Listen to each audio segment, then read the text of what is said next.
এখানে অনেক একতারা রয়েছে, কাঠের জিনিসপত্র, অনেক সুন্দর সুন্দর জিনিসপত্র রয়েছে এখানে।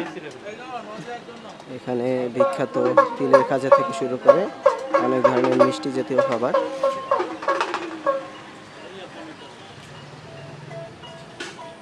এখানে একটা খাবারের রেস্টুরেন্ট রয়েছে।